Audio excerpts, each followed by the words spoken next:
And welcome to session 2 of A Day with Zenler, where we're doing two main things today. We're going to do a audit of a couple of sites that were submitted this morning, and we are going to then look at a kind of funnel build. It's a little bit different. We're going to be working on it and just adapting and changing.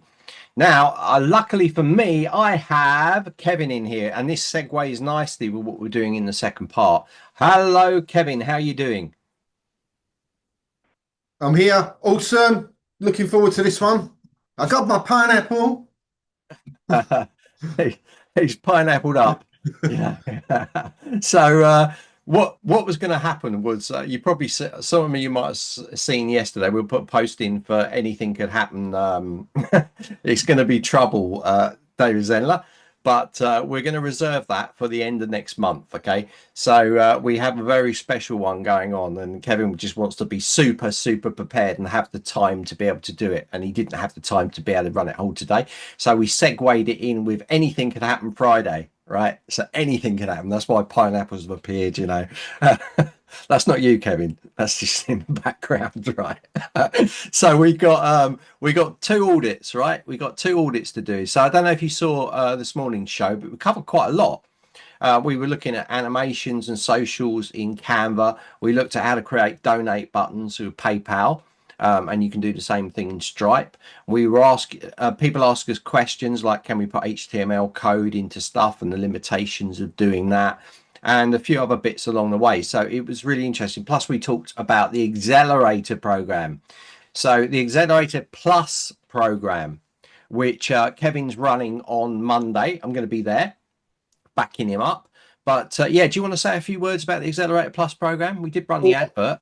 I did hop on this morning and it freaked me out because I watched myself talking about it, um, which scared me a little bit, but also made me smile. But yeah, the Accelerator Plus program, I'm really looking forward to this one because this is for you don't have to have gone through the accelerator program to do this, right? This is for anyone with a paid account. So if you're super quick and you're on a free trial and you're a couple of weeks in or whatever, and you want to see the full capabilities of what the system can do, the extras that we don't often talk about, the custom domain, the demarcs, the branding, getting the language bit right. I can't stress out that that's really one of my things at the moment, is personalizing the Zenler experience for your clients.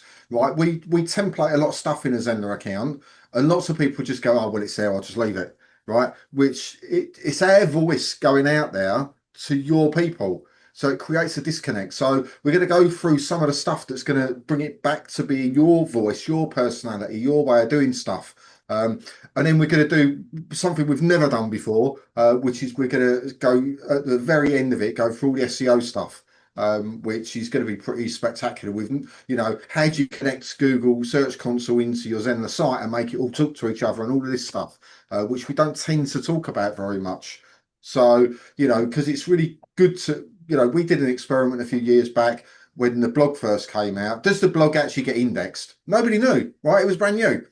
So we did a little experiment. We tied it all up, checked it out, and yeah, it does, right? Providing you put the right content in. But you also need to connect it into things like Google Analytics and Google Search to know what's happening. Because although when you go into the blog area, it'll go, you've had 5 views or whatever. It's a bit of a nonsense. It doesn't really give you the data that you need. You need to know what pages are being found and being indexed and what's happening on there, where people are going through the site. So they're going from this page to that page. They leave on that page. Well, why they leave it and all of that. So you can assess and make better. But you can't do that if you haven't got the data. So we're going to be doing that on the last one. So that's going to be one of my favorite ones, I think, on that, because I like looking at that stuff. And I think ultimately we do a lot of marketing. It's not to make us feel better. It's not really any of that. It's about getting a result. And if we don't understand what's happening to get us that result, so we could create the best opt-in page in the world, but if we don't understand how many people are coming to it, where's it failing, where's it falling down, and all of that stuff, then we're just throwing it up in the air and hoping, right? And that you wouldn't do that with your accounts. You wouldn't do that with other parts of your life. So why do it with your marketing? Yeah. So we've got all that we're covering. We're covering other bits and bobs, bit of technical stuff in there. But if we know a lot of the people using Zenler are not technical people.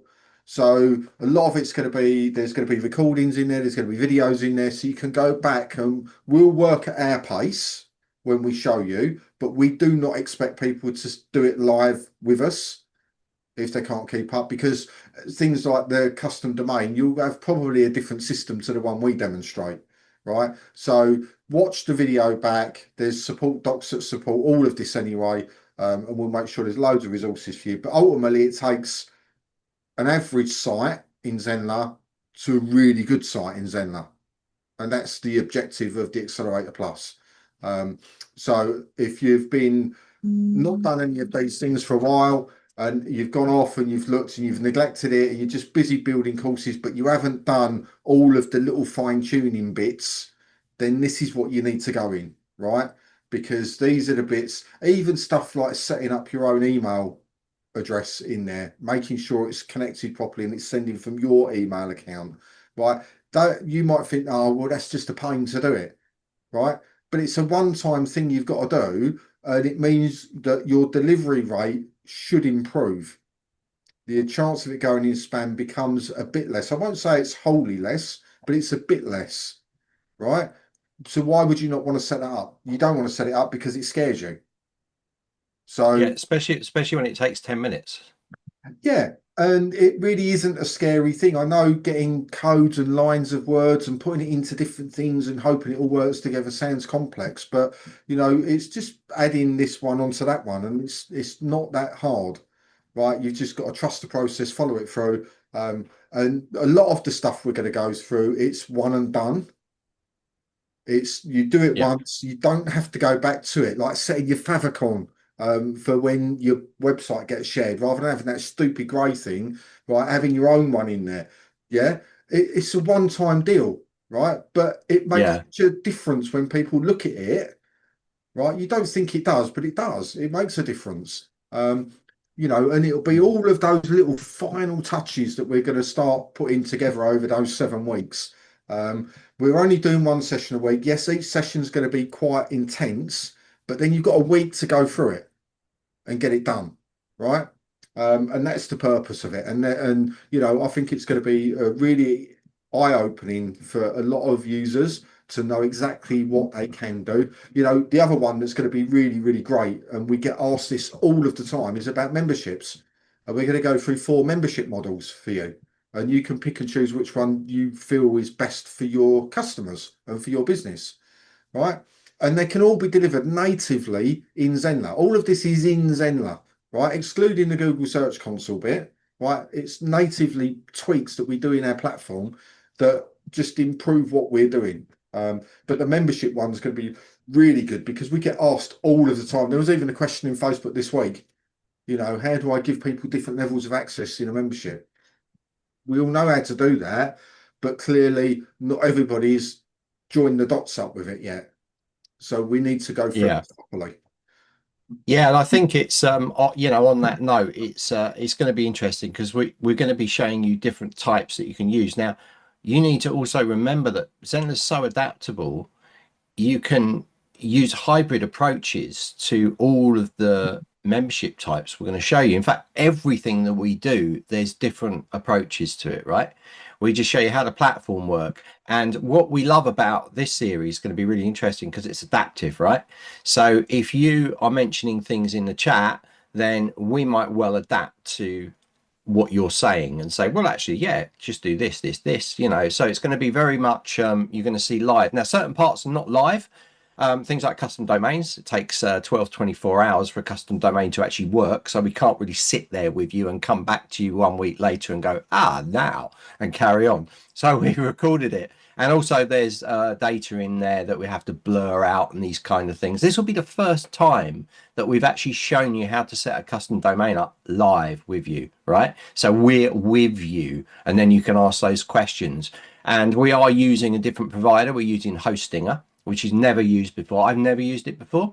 So I was completely new to it when I come in, and I wanted to make one thing clear, that doesn't matter what registrar you're with. And I said this morning, everything is exactly the same. It might be in a different place, but it's still a DNS record, and that doesn't change from any provider. So you've only got to look at Namecheap's one, look at the boxes, compare them to your registrar, and then just follow it through, and that's it.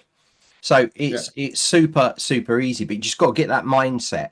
Oh well, because we get this all the time, don't we, Kevin? It's like, well, you've done GoDaddy, you've done Namecheap, you've done cPanel, you've done hosting, you've done 123.reg, but I'm on this. Where's my video? Yeah. But that's the thing. And with a lot of what we do, we show you a number of different ways to do it, but they're not the only ways. And what would be really, really good, especially on the membership day that we do, is if we get people on there that already have successful memberships running that maybe are doing it a bit of a different way, right? Is there a fifth way, a sixth way of doing this? Right? Can you educate us and show us other ways? That would be really awesome for you to come on and let us know. Because we're by no means of the mindset that we know everything about everything, right? So if there are better ways, members of the community are out there doing this stuff, come in and tell us about it, share the knowledge with people, right? Because that would be really, really great. We love seeing how people are using Zenler differently, right? Because we have our ways, we show you ways that work, but we say on every single workshop we do, this is just a way, right? It's not the only way. There's always other ways of doing things. And, if we get established members of Zenler want to pop in on these workshops and go, look, actually, I'm doing it this way. Let me talk you through my setup. That would be amazing. Yeah, and that's the adaptive part, isn't it? Right. So we got them saying, oh, obviously, don't come in and then say, oh, I've got a button, it leads to another platform. No. Right. Don't do that. No, it's Because all we'll got to be cut you Zenler off. based. It's got to be Yeah. on Zenler platform. But I'm sure there's more than 4 different membership models that you can put in place. I'm convinced of it. But obviously we focus on the 4 because that tends to fit most people. But I'm sure there's others, and it would be interesting to find out more how you're doing it in Zenler.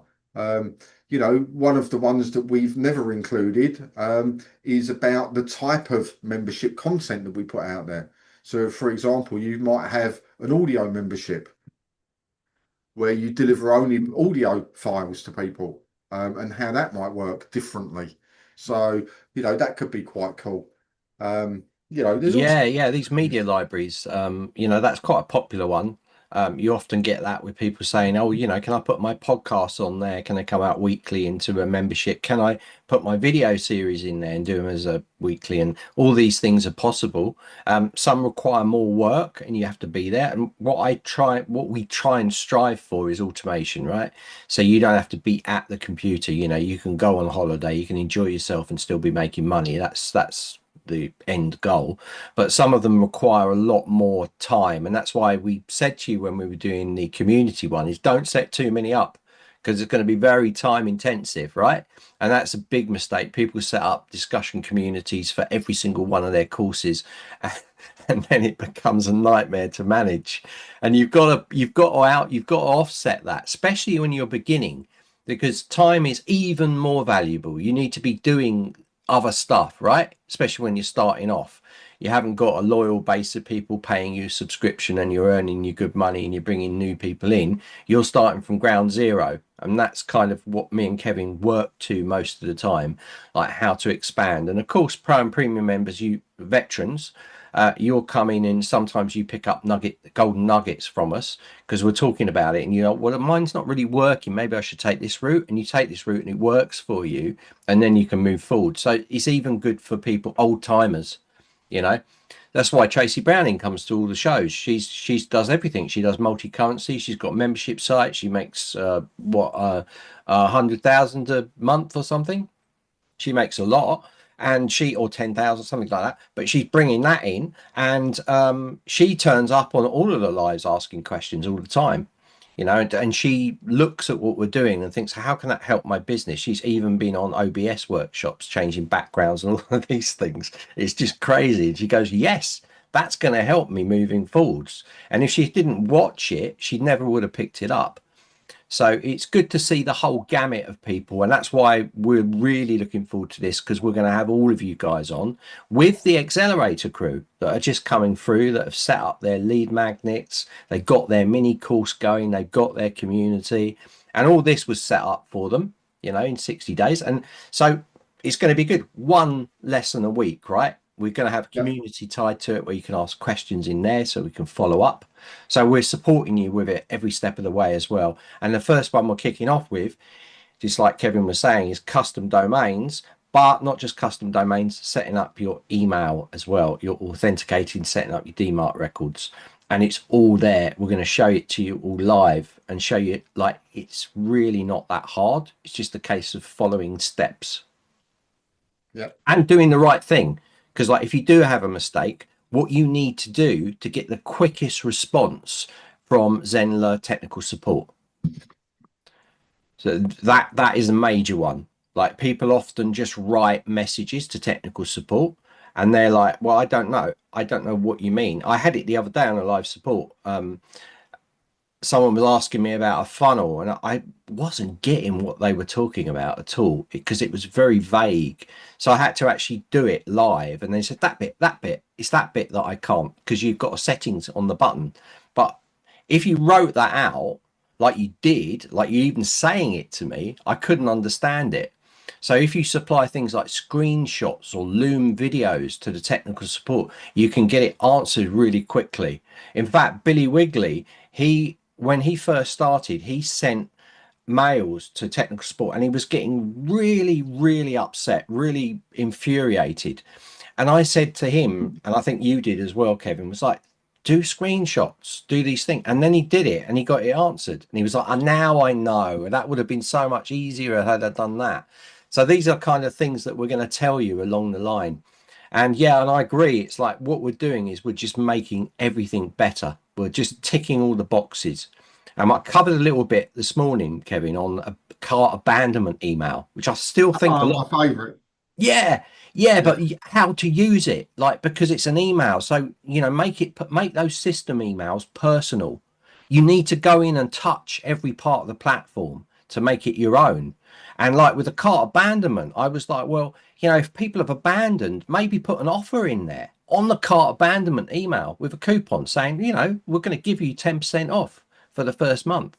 You can do that to spark someone coming through.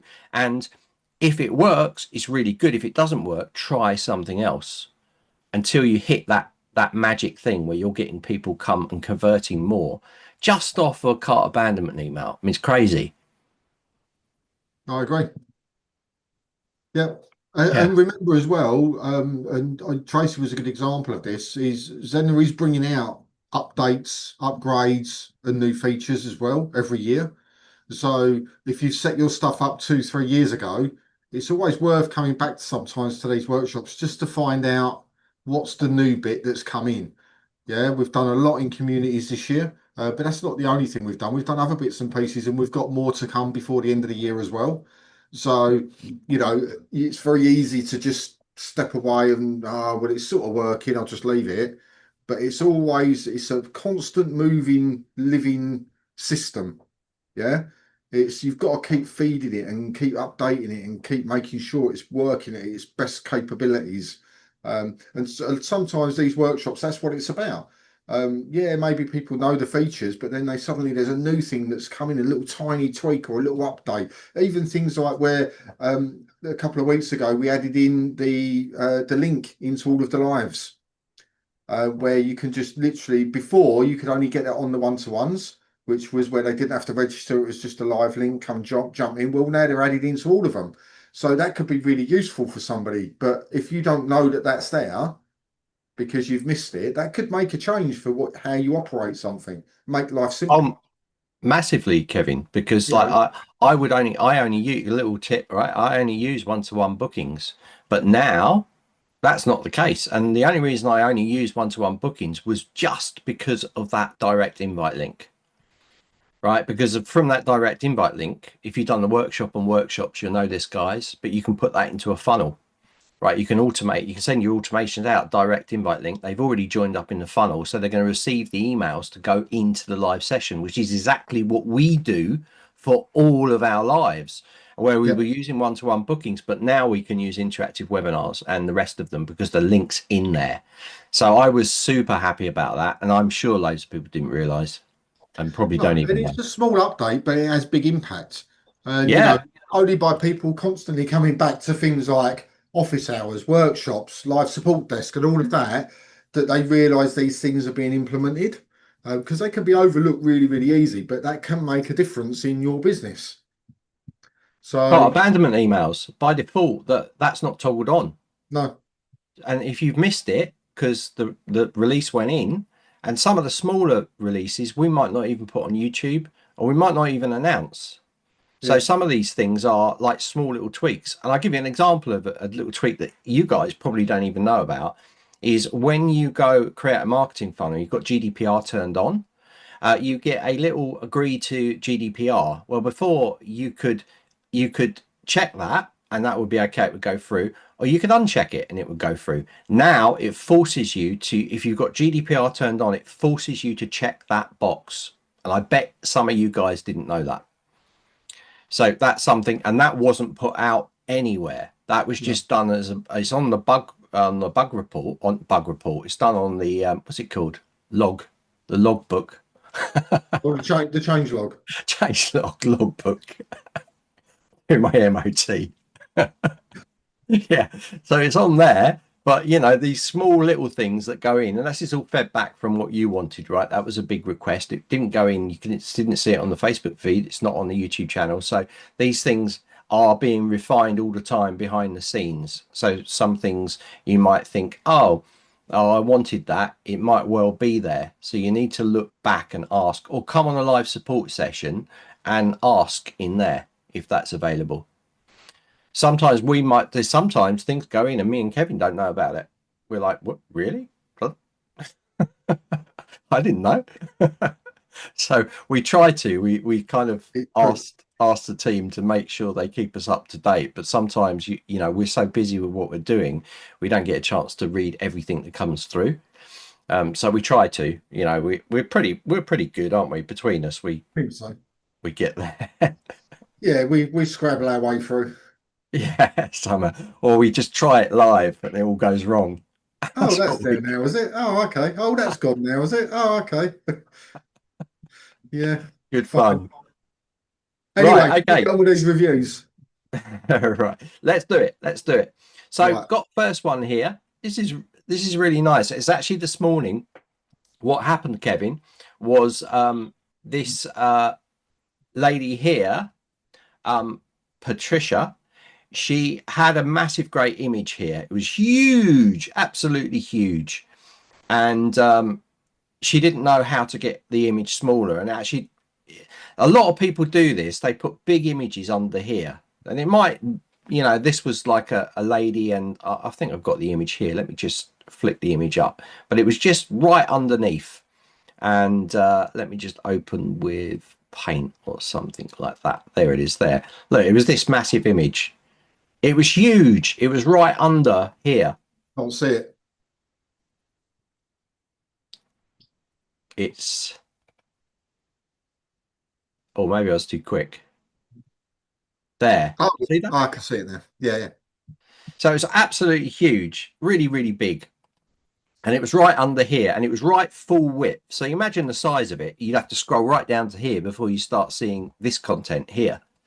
So I said, like, do something with it, put it as a background, or just remove it, or put it to the right or left, but don't have it huge. That's something we see a lot, isn't it? People putting huge images under the rest, and the actual important information then gets knocked right down the bottom. Mm-hmm. Yeah. Right. So what do you think of this site? I think it looks nice. I like the colors and things. Scroll down.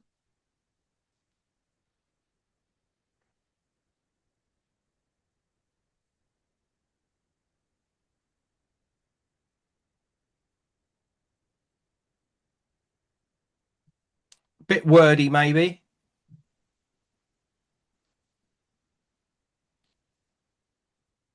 This is Patricia. Yeah. Yeah. Yeah, it's interesting because if you was to grab those color codes and stick them into a color palette and say, look, do these colors work together? The answer coming back will probably be no. So when you start at the top and it's quite a nice sort of a nice blend of colors up there, and then you suddenly hit this bright pink and blue button, and it's sort of like it. I started feeling off like it was quite a calming site. It was quite a maybe even a spiritually type site. I don't know if that's what they do or not. I just sort of get that feeling at the top. It felt quite warm and inviting, and as I went down, it felt like they were getting a bit angry with me. Yeah, it's a common problem when you use like those reds and those colors. For me personally, it kind of works, but if you look in the logo, Yeah, that pink that you've used there is a lot less powerful than that. yeah. It's And I just too think that's your harsh. point. The Knock it down. contrast is too hard. It needs to be like a dusky pink or something like that, like a not so sharp. You've got it in here. I can understand. I mean, the colors that she's used throughout are part of the logo, and Yeah, definitely a good starting point. But I think, yeah, you're right. It just like whack. It's really that's huge. So make that not instead of full width button, make that normal width, and then it will come down a bit. Take that size down. Take that color intensity right down, so it knocks it back. Okay, maybe if you want to highlight that it's a button, you can add a little animation effect on it. So if you go to the settings of the button, you can go and see settings animation. You can put slight animation. Don't animate every single button, right? Just the ones you want people to go to, like this booking. Okay. and you've got Um, sub headlines on buttons as well, which what's that? you've got sub headlines on buttons, so you can have You two have, yeah, she's used them text. down here. Yeah, but not on the top one. So you could literally have click here underneath it. So it indicates with a couple of right hand arrows, and it's well, that says it's a button, right? Yeah, I'm not a one for using that subtitle text. I think you could put it in here. Yeah. Click here for free consultation today, you know? Rather than I'm booking a free consultation today. Where actually that wording's a little bit wrong there, Patricia. That's like I'm booking a free consultation today. Is it you booking it rather than me? So you might want to say book a free consultation today with me, make it a bit friendlier, but that drives an action. Or do what Kevin said down here and click here, take you to, that's exactly what you said, isn't it? But it's too many words on it. Yeah, it's a bit big, bit big. It's too This one wordy. also, the subtitle under there, it's like this is small text because it's a sub, and this one's got a huge amount of text. So try to reduce those texts down. Try to keep things consistent. You've got click in capitals and you've got click upper lowercase. Just stick to one or the other, yeah? But it's nice. I mean, I know what you mean. It's like this part here is great. And then Yeah, when you go down here, this part here then looks great. yeah, It's more that color as the buttons, yeah? yeah. I think so. That colour works better than that bright red. Yeah, or you could go for a kind of turquoise blue would work in there if you want to set a standard button color. I would watch also your little red outlines around the button types. We've got a usual one here, and I know that it looks odd on buttons. On the form fields, you can't have round corners, Mm, but you've got round corners on the buttons here, but not down here. And when you make this a round cornered button, it looks weird, yeah, right? So just little polishes, I think. I think this is this I image like here is that. too, yeah, but I think it's too big. I think if we were to bring it down in size a little bit inside here, it would be just a bit better because it would just Yeah, line up with the text that's on the side. So if you're doing something like that, yeah, yeah. Raise the text up a little bit. yeah, exactly.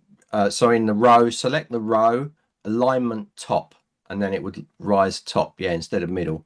But you could bring that down a bit, even there to rise it up, and it looks a bit better than being huge like that. Yeah. Yeah, so just little things, little tweaks, but it's quite a nice site, isn't it? I like it. I just think it needs a few little tweaks on it. Maybe a couple of extra images. Where you've got the. Do you sometimes feel like I'd stick that 2/3 left and stick an image on the right? Um, Yeah. just to break that up a little bit. Um, Yeah. things like that. They're not massive things. They're just little tweaks. But yeah, I think it looks quite good. Yeah. So I don't know, you've got other pages set up here. So yeah, it's like that's really strong, so strong. Um, just think about having images like I showed you this morning, Patricia, how to set up multi-columns. So maybe have one column have this text and then the image on that side, because what you're trying to do is get the message across, but you're also trying to reduce the page down a little bit so there's less scrolling down so people can see things straight away. But yeah, it kind of follows the same pattern. Because sometimes you see in sites that it actually doesn't look anything like the homepage. They're completely different Yeah, colors. I mean, this is a really good example of one of the things that sort of grates me a little bit when people build sites is you go to the home page, right?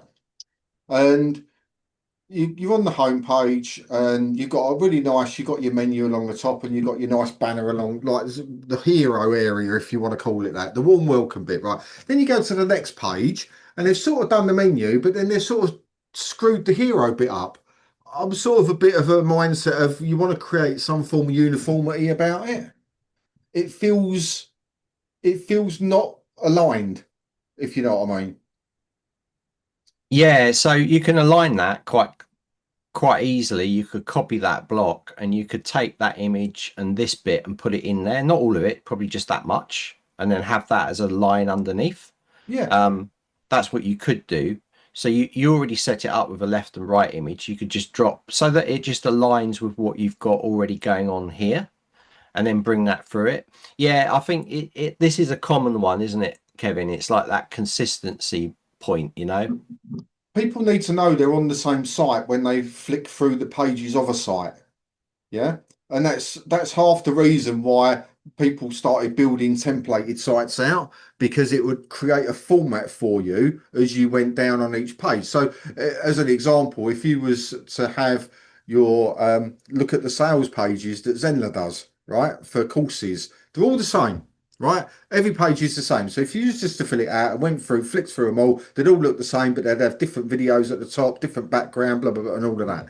Right. And the reason that we do it is because as human beings, when we click from one page to the next, we don't necessarily trust the link is the right link. Right. So if we click on something and it looks completely different to the page we was just on, our brain says, are we in the right place? Yeah. Are you with me? Yeah, And yeah. to me, they look like two different sites. Even just doing that, they look two different sites. The only thing that tells me I might be in the right place is the menu bar along the top. Yeah. So Patricia, it's like consistency. Like this font here, completely different to what you've got on this page. Font sizes, make sure you're sticking to the same size. I would actually bring this down. I think it's I like it to be bigger text because it helps any ages kind of read this stuff. But you know, most people can do this from their keyboard, yeah. So they can zoom in and out anyway. So you could keep that size down. Make sure it's the same font you're using for body across here and the same font for headings. So your font there is completely different here, right? And that's Yeah. completely different to this. So that's why Kevin was saying it doesn't, that would make a big difference in itself, keeping everything consistent in just the fonts alone without Yeah. even matching the top. So that is something definitely to look at. You've got a lot of content on here. Would people read all that content? It's good because it is an about page, so you can put more content on there, but be careful about the amount of content that you've got because people just won't read it. They want the message straight away. They probably get down to about that far and then they've made their decision, meaning they haven't looked all the way down there, you know. So be careful about the amount of content. Content is great because search engines love it, but you just need to be a little bit conscious. So contact form, that should just be the contact form. Again, different fonts, big spacing between here and here. You need to just tighten that up. The color isn't very clear with the black text on that. So try to keep your button colors the same going throughout. Um, you know, then you've got another form here as well. So that, I know that's to the newsletter, but maybe you don't need it. The contact form, you just want a contact form on there. What do you think, Kevin? Yeah, you don't have to sign up things on the same page. That just they won't do it. It's The confusing. This Yeah, feels, and this page, this contact form feels like something's missing, doesn't it? yeah, it doesn't look right. And I think it's because it's blended in with that top bar. I think it's because it looks like a T shape. It looks odd. I mean, remember Yeah, this is visual stuff, right? I just quickly looked at some of the about you content that you'd written, and your words are really good, right? yeah. On this, the content itself is actually quite good. Really like the about page. We're This talking just design. this is just layout stuff, right? And most people they treat each page like it's an individual page. And I think this is what's going on here. So you're going, right, okay, I've done the home page. Now I've got to do the about page. And you're sitting there with a blank screen going, right, I need to do an about page. And you're just going, right, what do I want it? This. And you're forgetting that it needs that consistent all the way through. You're treating them as individual, independent pages. And the only page you can treat like that really is to a degree an opt-in page and to a degree a sales page, right? Because they're truly independent of everything else. They only serve one purpose, and you normally go through something to get to them. But when it's part of a site, so it's a site page like this, home, about, so, and all of that, they've all sort of got to follow the same theme, and this doesn't. This is why people, when they're building websites out, they have themes in place. And it's because you need that consistency going through. You've got to realize when you jump from page to page to page that they're still the same site, it's still the same place that you're at. And look, even that, the top bar very similar. It's a different color, but you can still see it's the same thing, right? Because it's got the same layout in there, like exactly like that one. It all feels it's in that one. Another good example, like bold title at the top, everything else, sub headline, bit of text, nice image on the right. All of them are following that layout, right? But when we look at yours, Patricia, all of yours look different. And Yeah, then we're using the same fonts, same font sizes for the titles, for the subtitles, and we won't change the color depending on the background, but we use the same size, same fonts, same font size for all of the text as well. yeah, Same corner radiuses and color on the buttons, except where it's on a blue, and then we'll convert to a yellow, right? And that's just because of our brand colors. We've got our brand colors in there, and that's what we base everything from. Hopefully that might make it easier to sort of, if you see it in action, you actually know then, don't you? yeah, it might be worth going into something like ChatGPT, loading your logo up and say, look, from this logo and the colors in it, can you suggest a brand palette and see whether it can come out, and then just stick to those colors rather than having so many different ones that don't quite fit and work together. It might give you a starting point to create that consistency going through. Yeah, I think what we've got a problem here is she's tapping into the colors, but it's kind of random, right? So set a brand color up. Say, right, okay, if I'm using that kind of purple that's in the logo there, I'm going to put that on this particular background color so that it stands out. Or if I'm using that kind of green at the end there, I'm going to use it with that color. So you're setting those guidelines out inside something like Canva. It makes it super, super easy. I know Patricia's got a Canva account, but if I just jump into a Canva account, you've got a brand pack, and there's probably a lot of people are not using it. But if you look down here on the left-hand side, you've got a brand palette. And inside this brand palette, if you go to brand kits, you're going to see different. This is our old one here. This is our new one now. We've got our color ranges in there. They're really easy to set up. You just add a new one there, and then you can upload your assets. And if you look at our colors, we've got all our colors set up in here, right? We've got all our logo, different color variations based up in there, and any graphics or headlines or fonts that we're using in there, and any graphics that we use in the pages, and our, the asset or images, and then we've got our assets in there, icons that we use throughout, and you can add and build on this palette. In fact, we're doing that now. Our branding team is expanding this pack because we're expanding, right?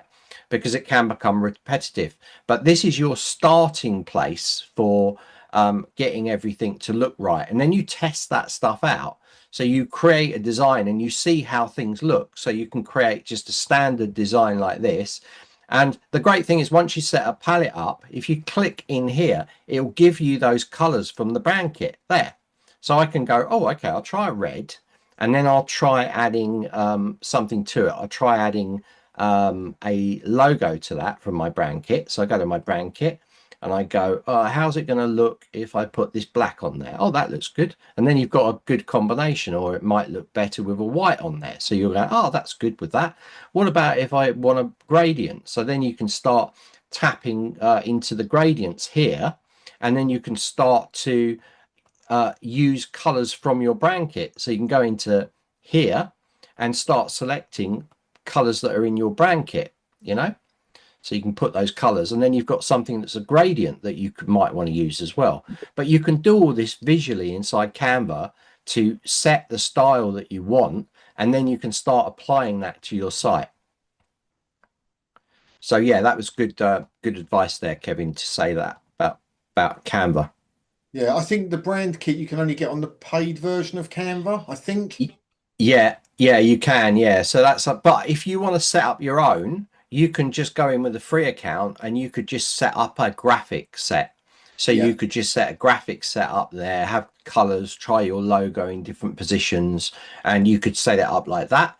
But I know Patricia's got a pro account because I Yeah. asked her this morning, so she can go in and do that. Yeah, I mean, I think anybody that's got paying for Zenler, which the majority of people watching this will be, $10 a month for a pro account on Canva is well worth your money, right? It will save you so much time.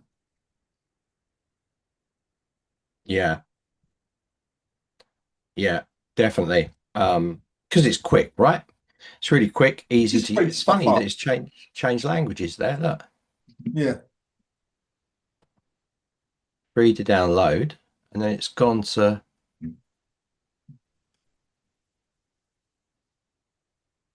Hmm, interesting. Right, let's have a look at the blog. Here we go, Kevin. Oh yeah, I've got it in. I've got it. It was in Swedish. Got it in English. Translating. Here's the blog. Tap the photo of the post you want to read. Awesome. Yep. Looks okay. That's good. Let's go into one of the blogs. Let's go to the most recent one.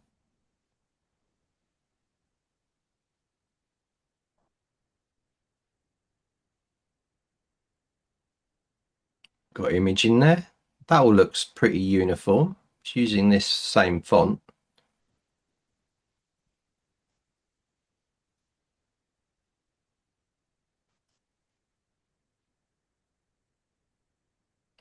Yeah, got subscribe to the blog. So you got your form in there. That's really good.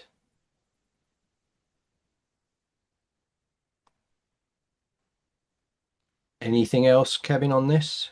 There's only three things that I would add to this. Only three. Just to get you thinking about it. Number one, think about where you could link through to maybe another post or a page that you've written.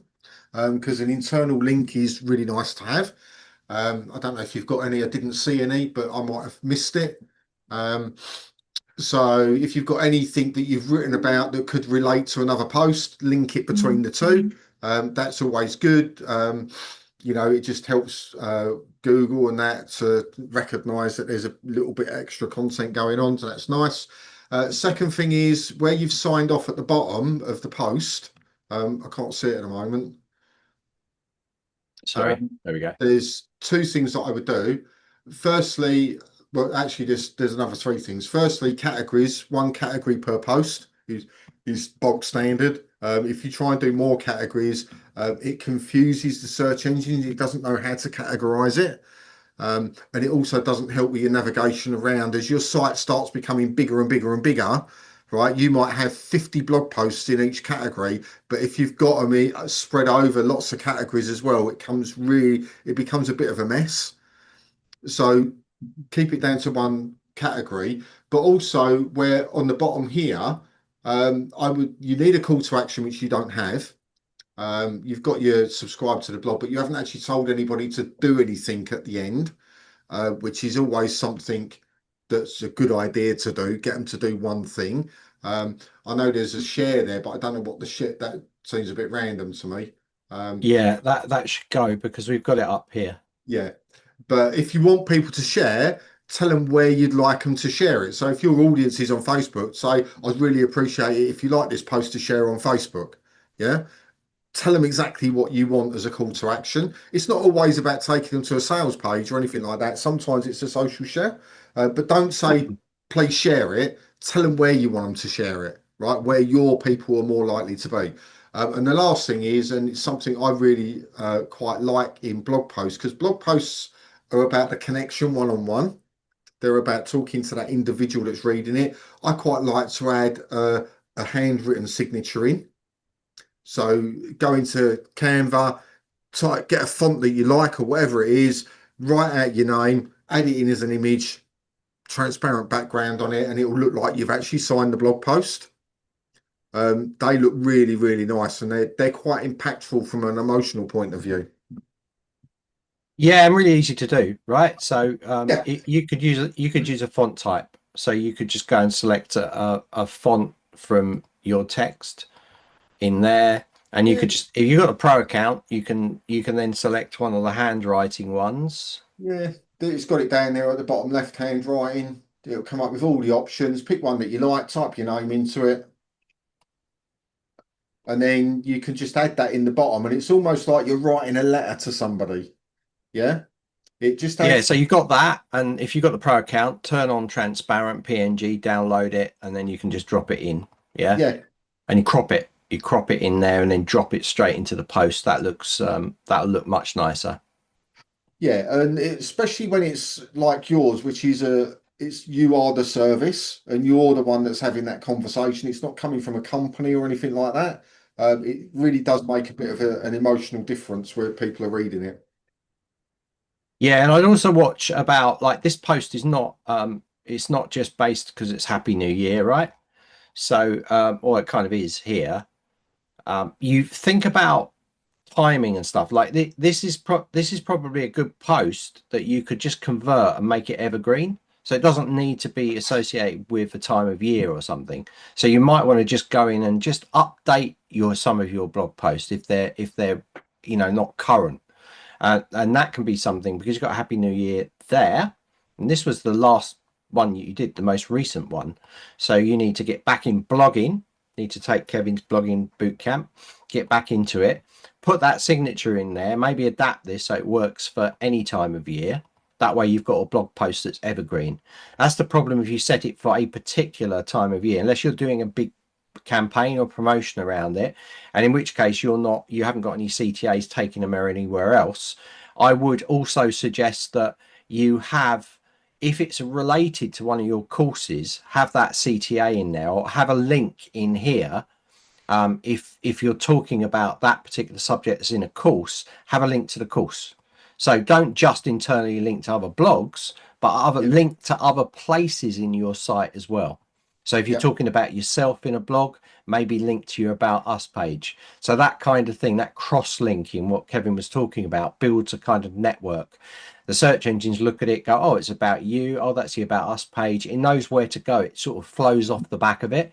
It knows you're talking about a subject that's related to a course, and you've got your course block in there as well as a CTA. So that can be something as well. And these aren't big things, Patricia. We're just giving you notes on stuff you're doing. You've done a really good job. Just pay attention to the consistency of things and some of the other points that Kevin was bringing up there. yeah. I mean, sometimes blog posts are seasonal. So if you're like an anxiety coach, for example, and you're dealing with SAD, seasonal anxiety depression, when the winter months come in, people get sadder because of blah blah blah, lack of daylight, all that stuff. So it would only be appropriate for those 3 or 4 months. You can always unpublish it when it comes round to March, right? And then when it comes round again in September, October, add to it, make it a bit better, and then republish it. There's nothing wrong with doing that. But what it does do is it keeps your site fresh and it keeps it current and up to date. Because if I went onto a blog and I saw a roll of 6 or 8 blog posts and one of them was a Christmas one, and I'm sitting here in September, nearly October, I'd be sitting there going, well, you don't really write very much. That's my very first thought when I looked at this was, you don't write very much. Without even looking at anything else, I saw that Christmas hat and I was like, yeah, you don't blog a lot at all. Yeah, that was the 11th, 2024. Yeah, so I would get rid of. I would come round to February and I'd probably unpublish it, or as David says, repurpose it if it can be used all year round. Some can't be.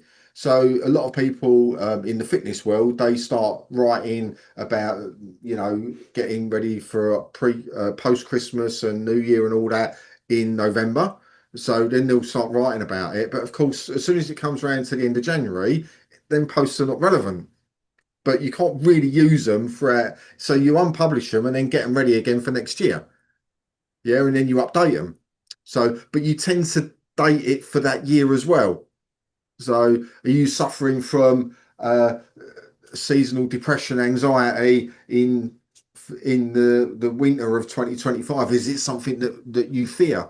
Right, it becomes a very timely post, and then of course when that's gone, unpublish it, rewrite it for the next year, republish.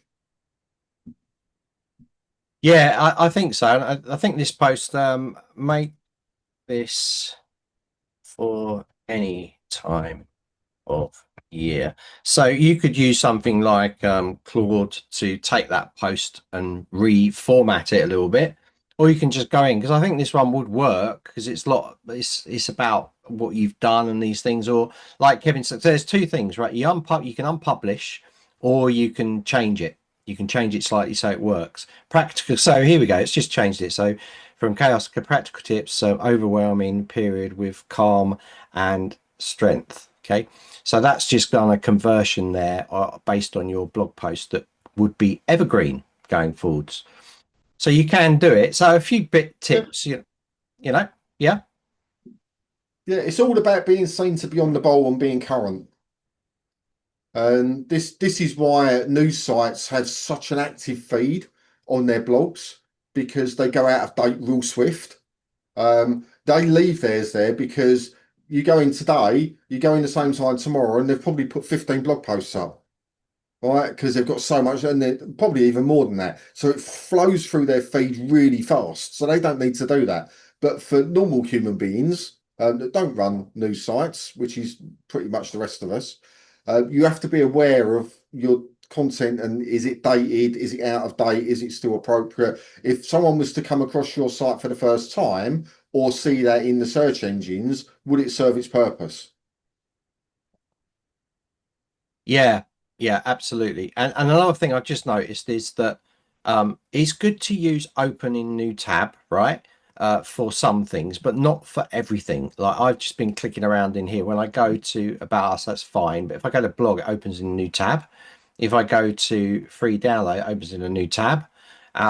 New tabs are good if it's a standalone thing, but this is part of the site. I've still got the navigation, so I can still navigate around. So you don't really need to add the open on all the things that you've got going on. That opens a new tab for that one.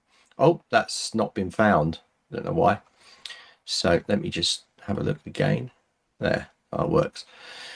So, but it's opening in new tabs everywhere you're going. So what's happening is I was building up a list of tabs along here, and it kind of defeats the point. It's a good idea to open stuff in new tabs when it's kind of separated, because you don't want to lose them from the main site. But don't do it too much where people, whenever they click, are going to have a new tab open up on every single thing. You've got to be selective with the stuff you're using. Otherwise, I'll be like, where was I looking? Is it there? Oh, I've opened that up twice, and then the people are going to close this stuff down and get kind of a little bit upset about it. So that's Becomes something. Sorry. it becomes annoying. This is a thing that came in a couple of years ago by some, I don't even know who did it, but some SEO person decided it would be a good idea because you get more unique views on your site if it opened up a new window every time.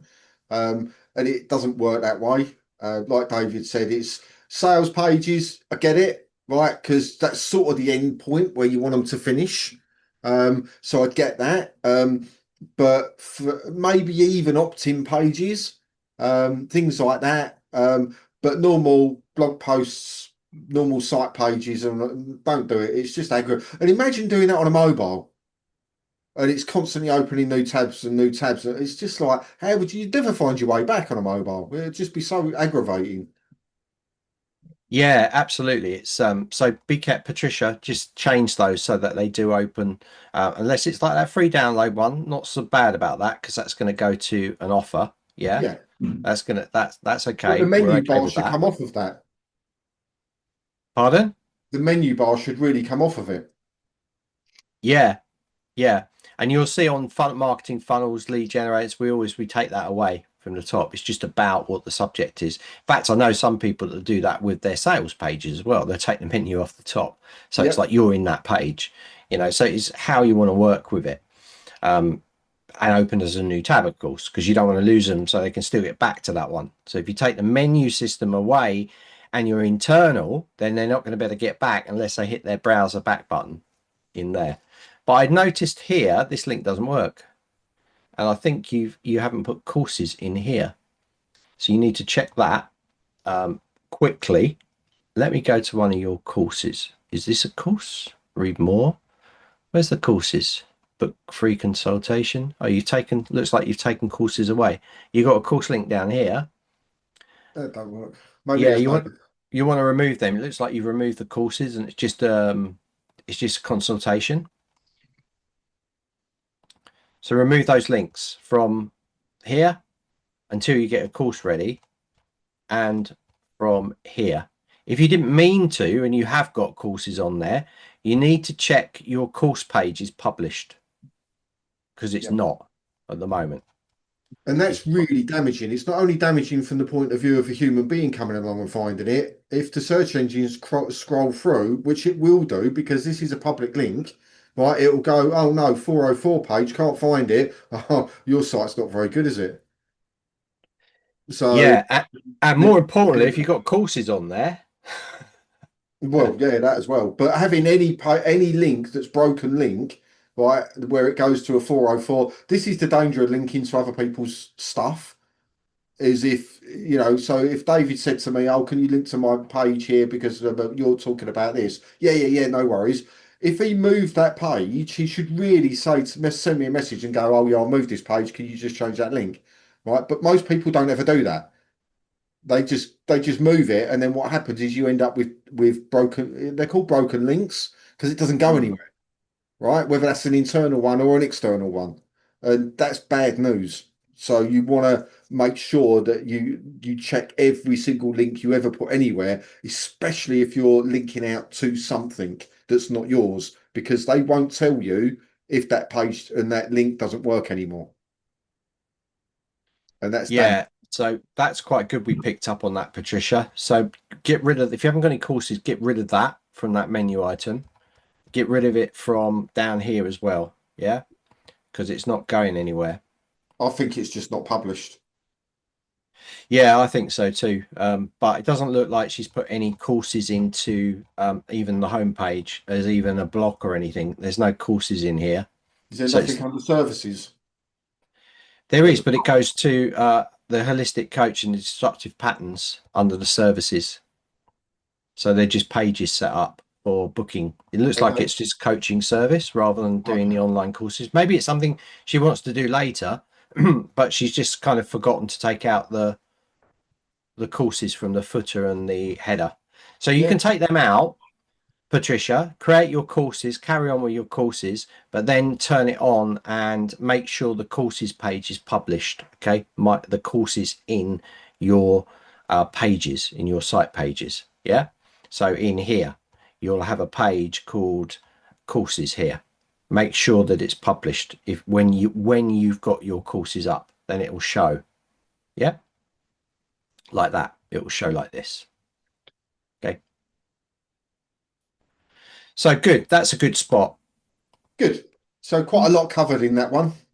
Yeah, yeah, quite involved that one. Right, so here we go. We have here online dog training for lifelong companions, Yay. and here's the page. So it looks like we're going straight through to a form to fill in. So very simple. She's just getting started with this stuff, right? Yeah. So she's got it all in here. I mean, we can't really say a lot because there's not too much on there. I'd think about doing something about this background image because it's pixelated, right? It just looks like a really bad photograph. And you want something that's sharp and maybe use that tint behind it because it's really like blurry, and this is not sharp. It's like, if I could understand if this was blurry and then the dog was sharp because it was a soft focus on the dog, then I'd understand, but the whole photograph is blurry. So get a high quality image and put it up there, and try, you know, a lot of people use these kind of images, full images. It's all right because you're nice and proud with your block here, but you might want to use a tint behind it that just reflects the color. It's all a bit blue, right? I mean, use like your logo. You've got like nice browns in there. You've got some sort of yellow beiges in there. You've got the blue of the star, and it looks like you're just picking up the blue of the star, white and black, and that's your branding. And then you come along and hit it with this pink color. I'm kind of blaming myself for this because I've done a lot of training courses where I've used pink a lot. I think people have picked pink because of me. So let me know if that's true or not. But yeah, it's just basically a form. She's getting started with this. But let's have a look at the blog. So, oh, we got no blogs in there. So maybe unpublish your blog until you got some blogs in there. And you want to reduce the size of this. Yeah. So she said that she's just getting started with this stuff, Kevin. Yeah. We've got a feed in here for the community. So the community's up and running. Okay, so Zoe came into Accelerator. Do you remember? Yes. Yeah, so Zoe's in there. She's doing her bits. So she's working her way through it, I think. I think so. I looked at that homepage and I thought that looks like someone going through Accelerator. Yeah, yeah, because you got that page. But what you haven't done and the Accelerator covered was blogs, like community, mini course. So I think you're a little bit behind with that. Try and catch up. Try and post. Try and catch up with those homeworks that we gave you to do, and you'll be set. And then let us know, and we'll go in and just do another assessment for it. Yeah. Okay. I think that's the main point is the image qualities. Even the logo looks stretched.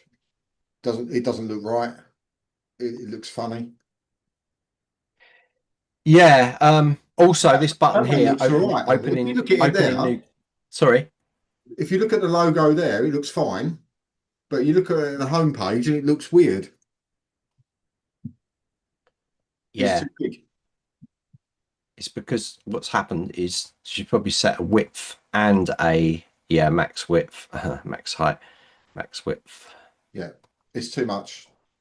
It needs to go down like you've Yeah, got. look, height and width. So just made it. If I do that, it's correct. Yeah, If I do that, it's correct. yeah, that is just so much better. There, look, that's correct. So you're forcing a width. So if your image is 200 by 300, you've just told it to do 200 by 200. So it's stretching it. Yeah. So it's compressing it. So you want to, in your CSS, I can see it. You see it. This is the problem when you show people CSS. They sometimes just go off on their own. You need to get rid of that one and just keep these ones. Okay. I would go down a little bit smaller than that. I wouldn't do it quite as big. And you want to put that in your global includes, right? So it needs a little bit of work on that one, Patricia. That's better. Yeah, a bit clearer, isn't it? Before we Yeah, had it like this. yeah, you can see the Yeah. difference. Yeah. Of course, it Huge. messes all the header up as well. it does when you make it bigger. You need to allow for that. I've done coding on that, but this is why I tell people try and avoid really high logos. It's much better if you've got a thin, longer logo. Then when it scales up, it's better, but it's actually pushing bigger. It's basically the placement of this is out really because it's higher there than it's lower there. Mm. That's in line with that. But yeah, it just needs a little bit of tweaking or removing. So if I remove it completely, no, looks like you've added a lot of different stuff. You've had a little bit of fun with it, I think. And it's messed it all up. This is the danger. This is why Rakesh always says stay away from CSS. Don't share it with people. This is why I don't show anybody it, because people go wild, right? They go wild, yeah. So I might have to just send you a bit of code to correct that, Zoe. Right. Can of We'll worms. blame David for it. Blame me, or blame AI. Right. That makes a lot of mistakes with CSS code. So the other one is here, look, your community. Now, in this case, I would open as a new tab, right? Now, although you can get back to the site here, and me and Kevin have said, remember there was a time where we were in community and we were like, well, how do we get back to the site? We didn't even know this menu existed up the Yeah. top. So I would say have that open as a new tab for the community because people are going into the community, but that way they can still jump back to your site. Yeah. Right. Little bit of advice there. That's it. I think that's it. Zoe, Yeah. keep going on with the accelerator. Yeah. Keep going forwards.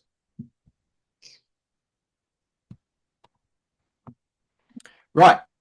Anything else to share? We're an hour in. This is taking a long time to audit these two sites. Yeah, the first one took more, the second one not so much because there wasn't as much content on that.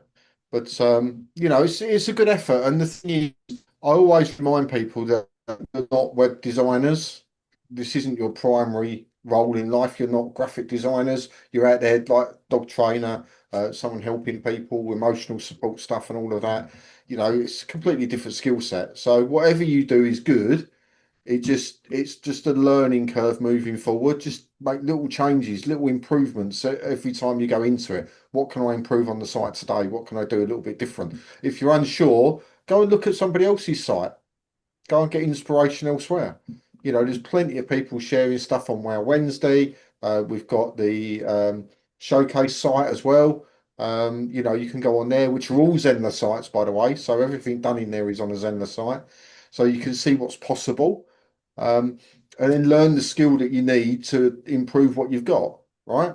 And use the inspiration from other people because it's hard sometimes to imagine how it all comes together. We talk about it like it's as easy as breathing, right? Because we've been doing this for more years than we want to count together, right?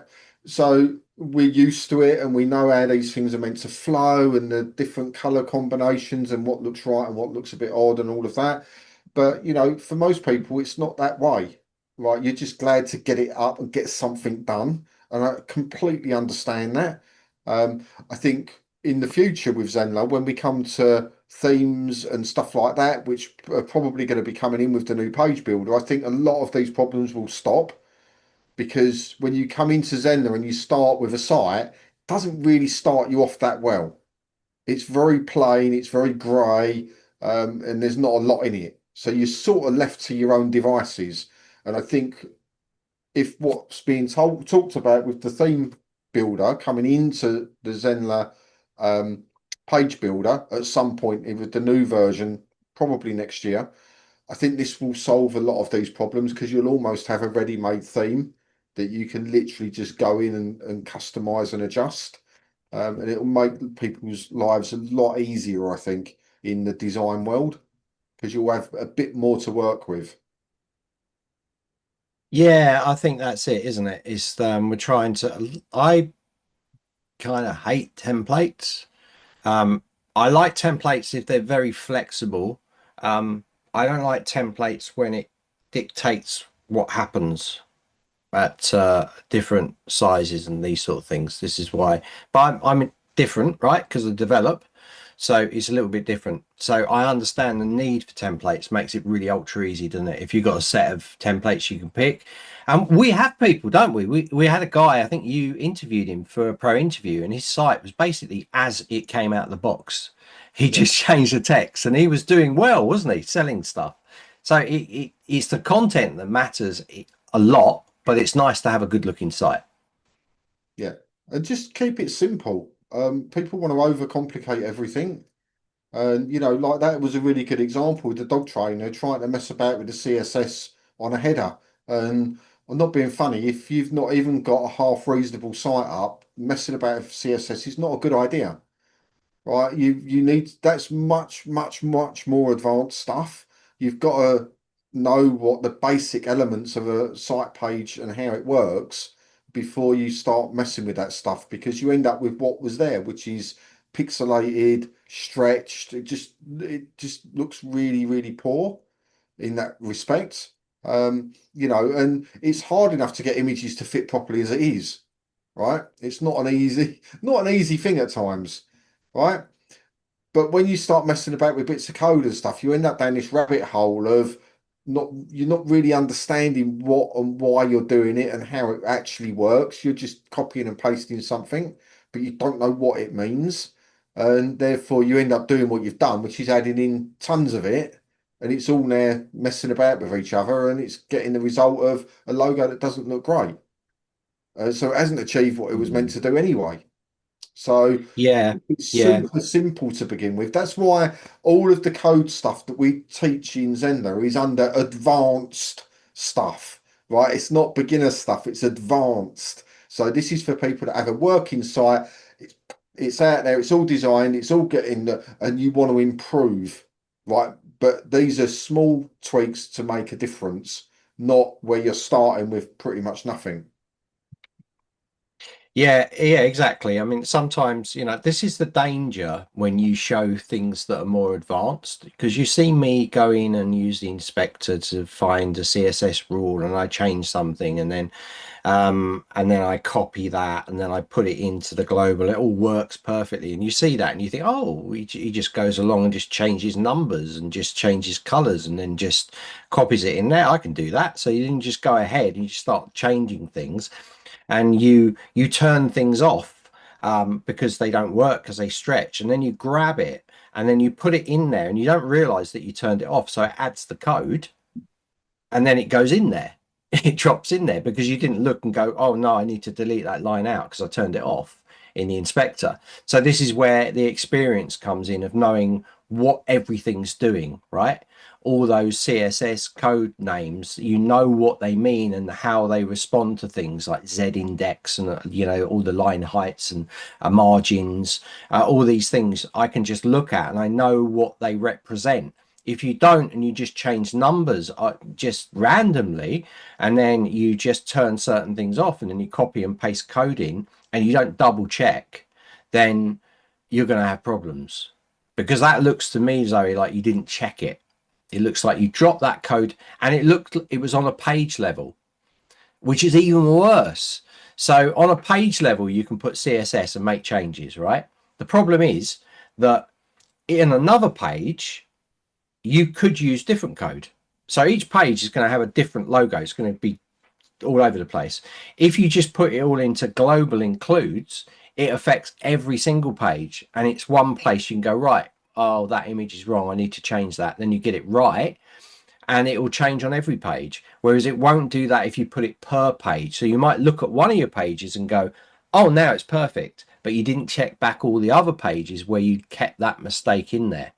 So these are little things that you just know going through. But like Kevin said, get it all working and looking good first, and then tweak it as you develop as a course creator, because you shouldn't really be touching CSS or code at your level. You don't need that to be a successful course creator.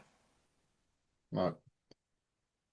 But yeah, I think you've done a good job. I just think you need to recognise that it's like anything, right? It's a learning curve, and it's start at the beginning. You Zoe, I'm sure you have this a million times. you do your dog training, right? You walk out onto a field and you've got your dog next to you, walking off lead to heel. You stop, it sits, it looks at you, perfectly behaved, well-trained dog. That doesn't happen overnight, right? And you've got 5 students in front of you with their dogs pulling and barking and running rings around their owners and driving them absolutely mental, right? There is no expectation after one session that their dog will walk like your dog, right? It takes time, it takes consistency, it takes patience, and it takes understanding, right? Understanding for each individual dog to know what drives that dog, what motivates that dog. Some are food driven, some are toy driven, some are praise driven. You know, they're all different. You know this, right? And it's the same with how you approach Zenler and the way that the site builder works and we put together these sites. You can't walk in on day one and go, oh, David did that, I'll do that. You can't expect to. He's done this for years and years and years, practiced it, screwed it up, learned from it, tested it, and all of that, right? So it's an unfair expectation on yourself to go, well, I can just go and do that, right? Because you can't. So start at step one, which is if you're in the Accelerator program, just follow that because we don't talk code in there at all.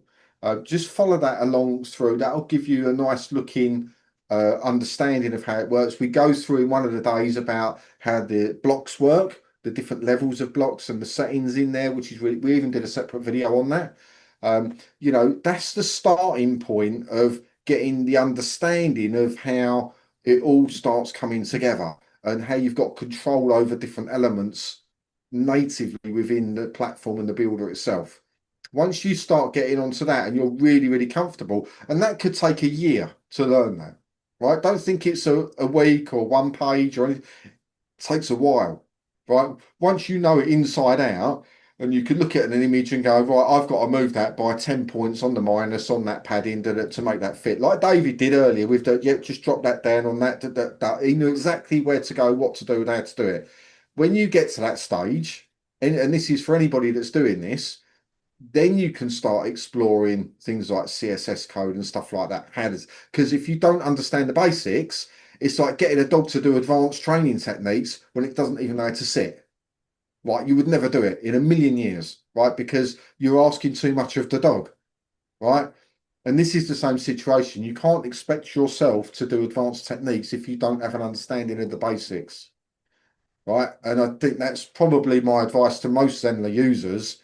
Learn the basics so well you don't even have to think about it. Once you're at that level, and then you look at your logo and go, oh, I'd like it a bit smaller or a bit bigger or whatever, then start to explore the advanced techniques that we've got in the tutorial site for how to adjust that using code, right? Because otherwise you'll end up with what you've got, which isn't looking great. Yeah, but it's all, you know, you're doing sometimes you put extra pressure on yourself, right? We see that a lot. I mean, what we said about the 2 sites we looked at is it's really good. Like Patricia, yours is much more rounded out. You've got everything in there, right? We're not saying anything's bad with it. We're just saying because the content, the way it's written, all those things, really, really good, really good. But we're saying you can tweak things a little bit.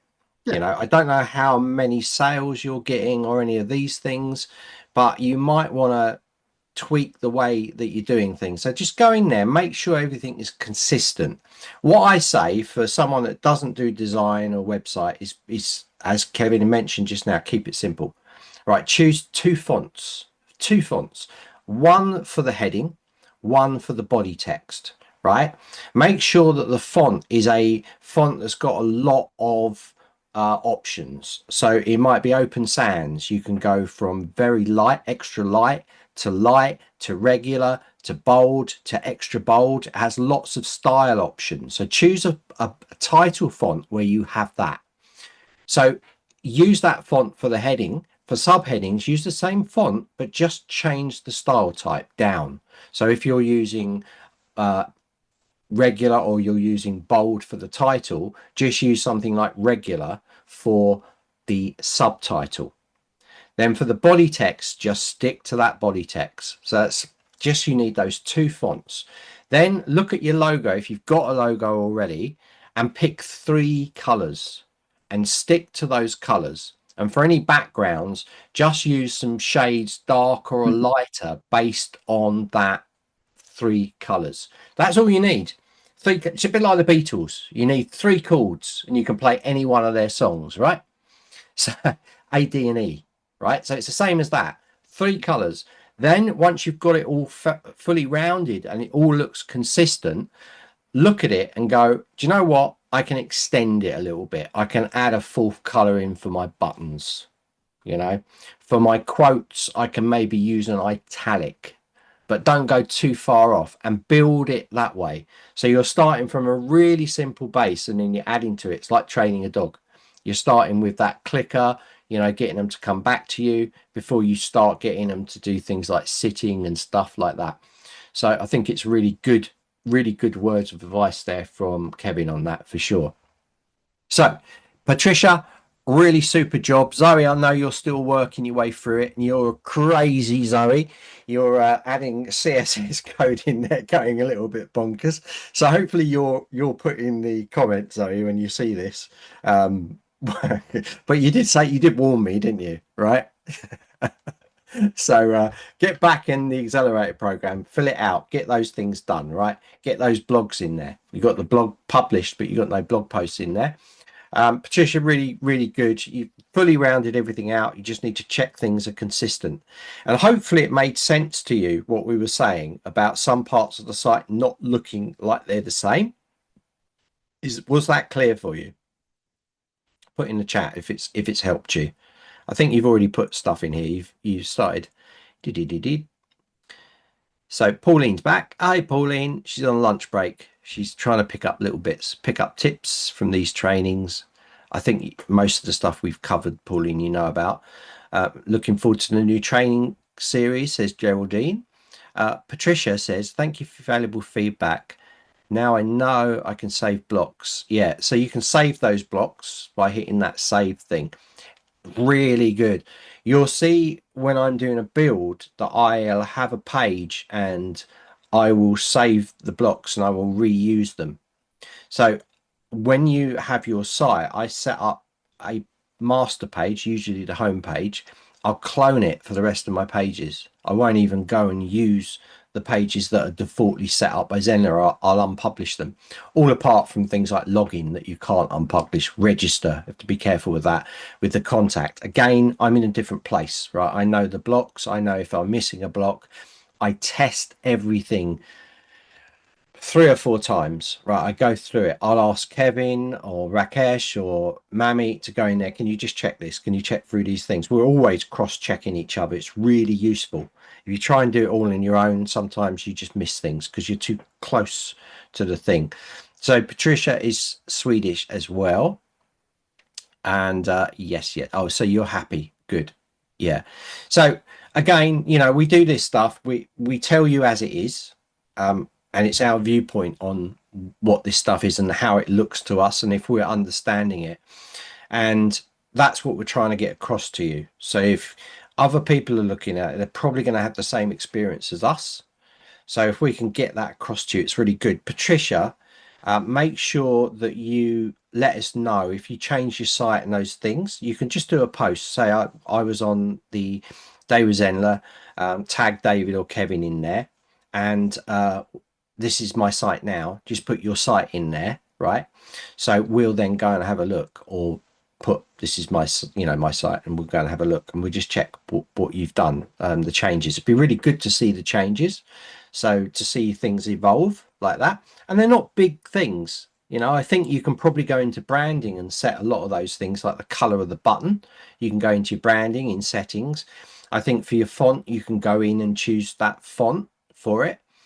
You've used more of a kind of fusion font or impact for the main titles. And I don't think that works with your subject. Your subject is a bit lighter. Try and base it off the font for the title. Try and base that off the homepage font. That was quite a nice font that you had, but the other pages maybe change it. So think about overusing that really bright pink and those colors, and just play around with that palette. Just have a look in Canva, try those things out in Canva. If you don't know, in Canva, you can try different color combinations and you can check. So what I'm going to do is I'm just going to share my screen. Kevin's just hopped off for a bit, but he'll be back in a second.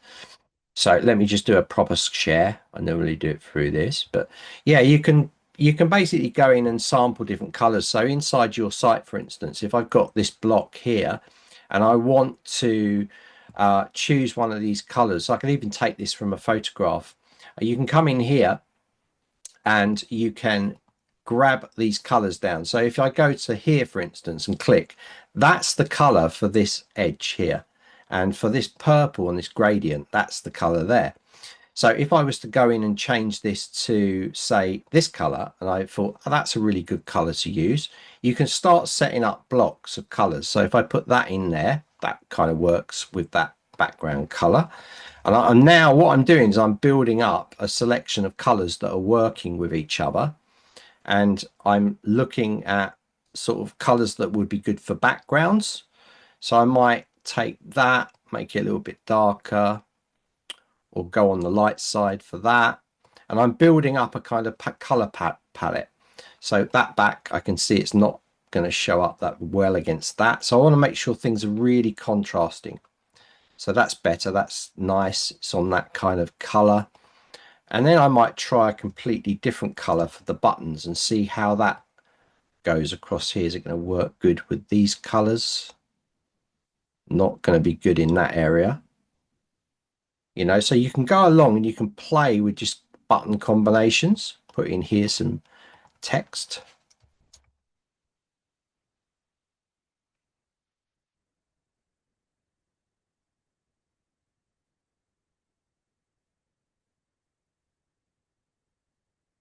Hello. You know, but I'm just basically creating a little button here. Then I might go rounded corners. Well, that's good. So you're now creating like a little button thing. So how are my buttons looking? Do I want to tap into one of the other colors for my button? So you can use the color picker and just pick. And then I go, well, for that one, I want to make the text white.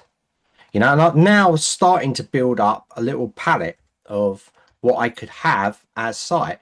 So then for the heading, I go in here and I choose, and this is why I was saying to you, Open Sans is really flexible because you've got all these variations. So for my heading, I might choose bold. And then I'll just drag that, hold the shift. And then maybe for my subheading, I'll pick something like a regular and I'll have it that small. Yeah. And then for my body text, I might even use the same, but I might just bring the size down, or I might use something completely different. So I could go in here and just say that's going to be kind of my body text size for my site. And you're building something out. So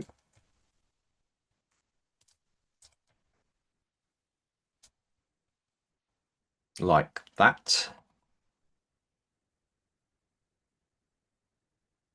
Yeah, maybe a bit too big, so I'll bring it down. That's a good size. So again, you're getting, that's literally a branding kit there, done in a few minutes, right? So a lot of people take stuff from images. So if, for instance, I have an image, so I'm going to go to photos, and I decide that I'm going to base a lot of stuff off of this kind of image color.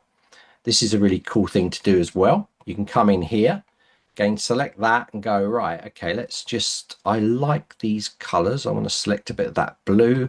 I want a bit of that light sky area there. So I'm going to go in here, color pick from that kind of, that's a nice kind of color there, you know, and there we go. I'm building something up from this. And then I've got this kind of purpley inside here, which I can just tweak. I don't like it that much. I'm just going to go and tweak it a little bit, just take it into a little bit more, but it's from that palette, you know, and then I'd make the color that color. So you can see even from an image now, I can build a color palette that's going to work with my brand, you know, and then I know that if I use this image anywhere, my text is going to show up nicely on top of it. See, I put a tint behind it, probably place it a little bit better in there. And you get something like that. So really quickly, that's almost a branding pack set up with, if you're using the free version of Canva. just inside there. So you could then apply all those branding packs into your brand inside there, and you can reuse it. You saw how quick it was to have a pack that's already set out of these colors. And what I love about Zenler, about Canva, is this is really cool. Like if I click inside here, it shuffles. This is my brand pack. So you'd have your brand pack. So it shuffles the color combinations around inside here. Did you know? Right? Or here. So you can get all these different effects on top if you've got this branding pack set up. Did you know that, guys? I love that. I really love that that little feature that they've got in Canva where you can shuffle the color combination. It doesn't always work out, but you can go in and manually change it as well. But it's a really quick way. So if set up in Canva, you've got a pro account, Patricia.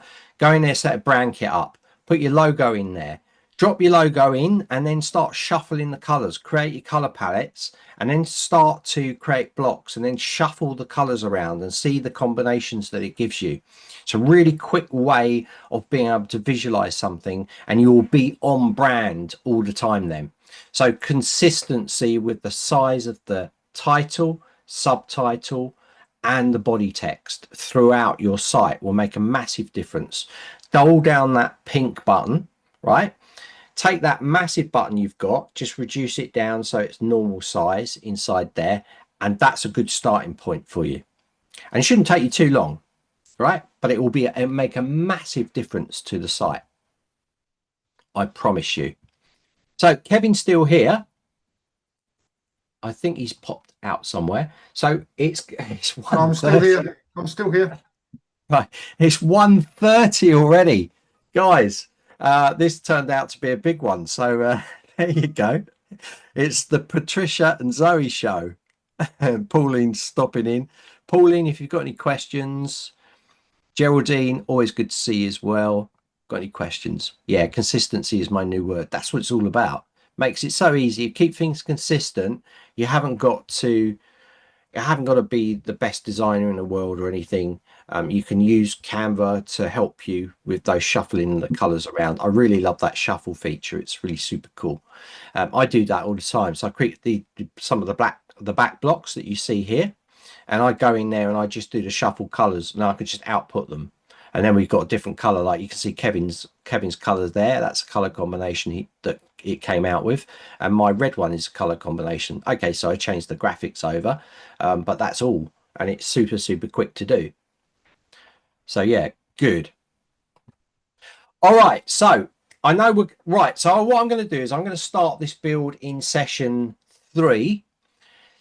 But before we go, I want Kevin to talk about something. I'm really super happy you're in here today, because I want to talk to you about what's going to happen. Because what we're going to do in session 3 is we're going to build a funnel system with like a special offer. But last 2 years, it's 2 years, you've run Black Friday. 1 year. Did you? Thought you did 2. Oh, wow. Okay. No, we did Black Friday and a New Year sale. Yeah, New Year's. So we didn't do it a year before. I thought we'd done it 2 years. All right, so it'd be the 2nd edition, right? Even better. And are we going to? So I want this from Kevin. Are we going to do it this year? I think so, and I think the reason being is one of the things that we were talking about earlier, and it's quite important, is that people build the confidence up to make paid offers. Okay. We see a lot of people offering free stuff or just going straight for the jugular with really high-end courses, high ticket courses, which is fine, but your audience often needs that bridging step between free and $200 plus. And I think a lot of people struggle to know what they can offer that hits that mark. And when we went through the Accelerator program, we put a limit on what the mini course was allowed to be charged for. We said $19, no more, right? And people went from anything from $5 to $19, and people varied it, which was fine. But ultimately, they started to build up their confidence with being able to put out a paid offer at some point within the flow of communication with their leads coming in. And I think The Black Friday deal is very similar, as in a Black Friday deal is always about something that's heavily discounted, right? Loads of value, often heavily discounted. Not always, but it's not what you can buy normally for the same throughout the course of the year. That's the point to it, right? And we ran the Black Friday deal last year. We had loads of people make sales that had never made sales before in their platform. We actually gave them the asset to build out, right? So we made it really, really easy. People bought it, right? That's it. End of story. They did what we said. They customized, made it their own, and they bought it. And I think we're going to go along the same sort of lines this year, but with something different. So we're going to create something different and help you create something different that you can sell on Black Friday.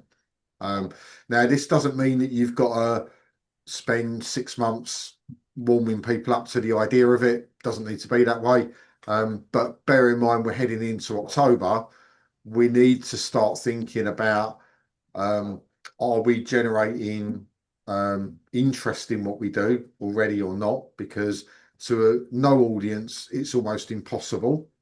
So you need some audience somewhere, somehow. So if the Black Friday workshop that we're going to run is something that you think actually that could be quite good, we'll take you through it, but you need to start warming people up now, engaging with people, maybe putting an opt-in together where people can come in for something for free, just to get them warmed up to the idea that at some point there's going to be an offer put out in November. It is November, isn't it? Yeah. Yeah, it's 28th of November. So this is right. So who's this for? Is it for people that have already got courses and stuff up? Is it for complete newbies? It can be for anyone. It doesn't matter. And I hate the term anyone, but it really is. If you've got stuff already, then great. It will probably mean that you get it done quicker. If you've got nothing and you're sitting there going, this just freaks me out, I don't even know what to do, then that's okay as well, because we'll guide you through what you need to do. And ultimately, all we're going to be doing is creating a sales page. And where that leads to, I don't know. But it will be some form of sales page where people can just buy this from you. Okay. And then we'll create some associated assets. I think we did a funnel last time. I think that's how we did it. Get people into the funnel and then make the offers as we go through and all of that.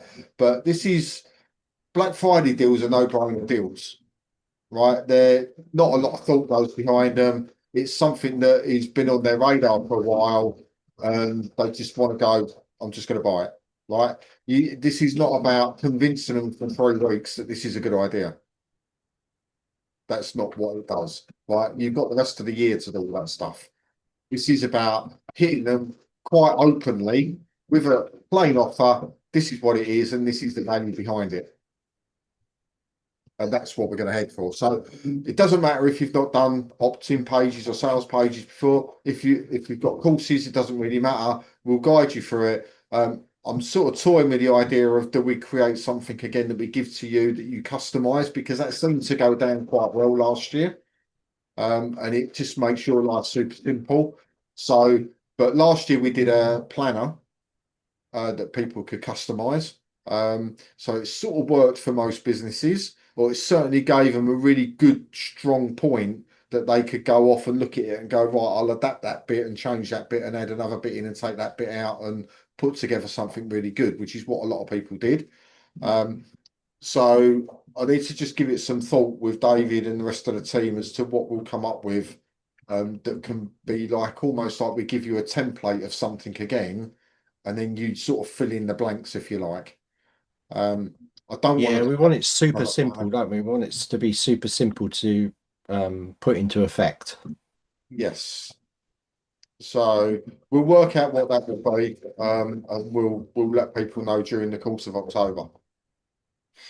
Yeah, fantastic. That's really good. So what I'm going to do is I was going to do what I'm going to do then is I'm going to plan what I'm going to do in the next session with what Kevin's going to do for the Black Friday offer.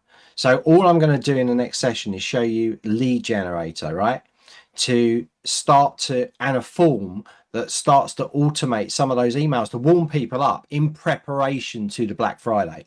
So this is a bigger picture than just you know, just doing something that's just going to be here. It's going to be targeted towards that to warm the people up to get them in there.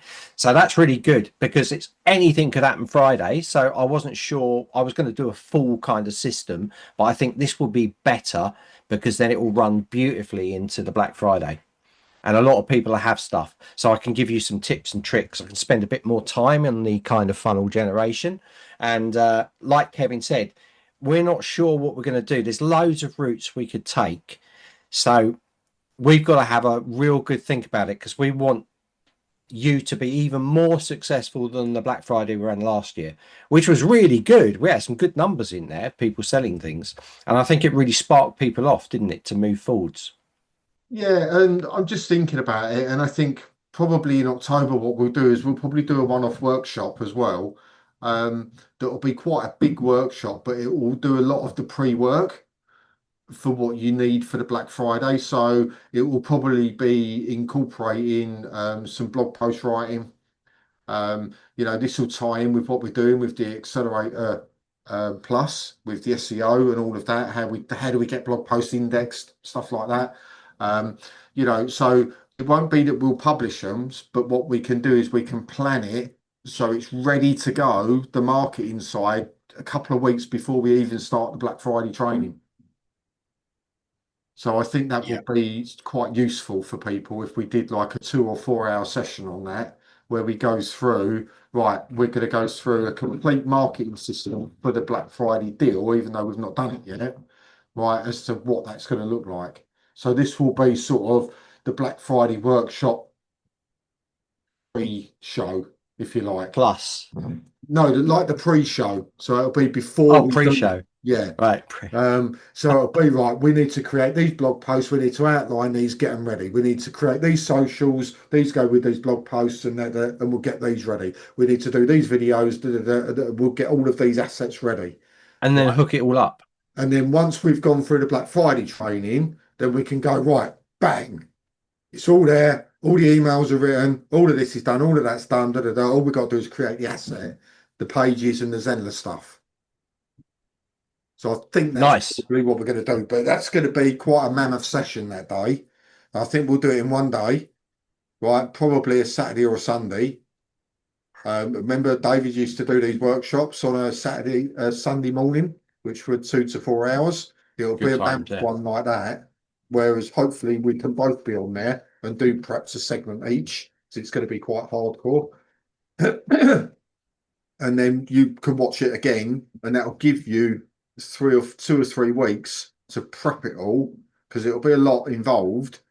So this will escalate what we did last time. We expect you to have the audience. This time we expect you to not have the audience, but to work it up in the month up to Black Friday. Yeah.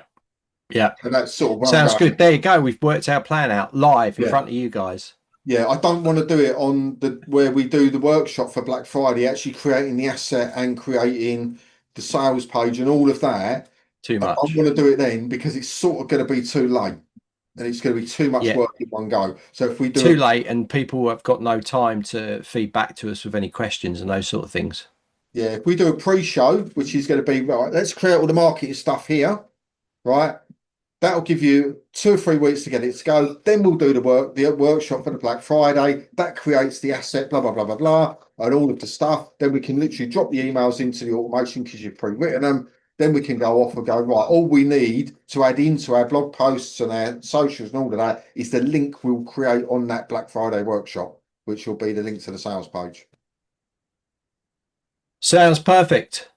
There we go. We've worked a strategy out in front of you. And So we've never done a workshop like this before, by the way, in 2 stages. It's always been an ongoing workshop, but this will be a workshop where we do a pre-show, which will be one workshop, one day, 4 hours, and then we're going to leave it for 3 or 4 weeks maybe. You go off and get all that stuff done. We'll do the odd little check-in here and there, and then boom, workshop over a couple of days for the thing, and then live, done, ready to go. love it. I love it. Pauline's here as well. Pauline's But in. Pauline's in the house. This is for action takers, though. This isn't for people that think it's a nice idea and maybe one day they'll decide to get stuck in and get it done. This is for people that truly want to do this. That Well, otherwise you have really, to wait till next year, right? yeah. And it's only for this purpose, right? It's Yeah. if you want to put a Black Friday deal together, then this is what you need to be on, right? If you don't want to do a Black Friday deal because whatever reason, some people don't, then don't do it, right? That's the deal on it. But the focus is on sales, Black Friday sales during the course of those 3 days or whatever it is. Yeah. Right. So that brings me on to the second question is, are you going to do a New Year one?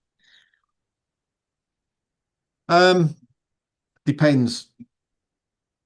I'll plan one out, but it depends on how committed the Zenler community are, right? Because if they don't want to do the Black Friday one, they probably won't want to do a New Year's one. Right. Okay. Yeah. Yeah. So we'll But you got, see mm, how many people sign up for the Black Friday one. If we get 500 people subscribed to the Black Friday one, I hereby declare there will be a New Year's one. Right, that's my benchmark. If we don't get 500 people sign up for it, we won't do a New Year one. right. So you guys know it. And remember, we're here also not just to show you what to do, the training and all of these things, but these sort of things are very much in your hands. You know, you can make or break it. And the people that got the sales last time or got or not just sales, generated leads as well, right? They are the ones that actually did the work, right? There was a lot of them. There was a lot did it last year. And Pauline's in here. I'm sure Pauline was in last Pauline year. did do it last Patricia, year. yeah, Patricia definitely weren't here. No, Uh, Zoe, I don't think Zoe was in. Zoe's been no. with us a while, but I don't think she was in there. So Pauline will be back with a vengeance. I'm sure of it. She'll be in there. All the good old favourites will be in there. And we want to see you new guys in there. So Patricia, you want to get in there. You want to get your sales all spiked and all these things. Get in there. Zoe, get in there. Just follow us along. Keep chipping away at what you guys are doing. It's brilliant. But that is superb. Thank you. I'm going to end the session now because it's a bit silly to start a brand new one. Yeah, no, that's fine. What I will say, the last word on this is don't think because it's going to be a Black Friday deal that there's no potential there going forward. Often this is about getting people to part with a bit of money for something that you offer. Okay. Going from free, which is what we do a lot of, to giving something for what you do. That often leads to bigger ticket sales. So once you get them in on a Black Friday deal, lots of people will therefore go on and purchase in the future higher ticket products or services.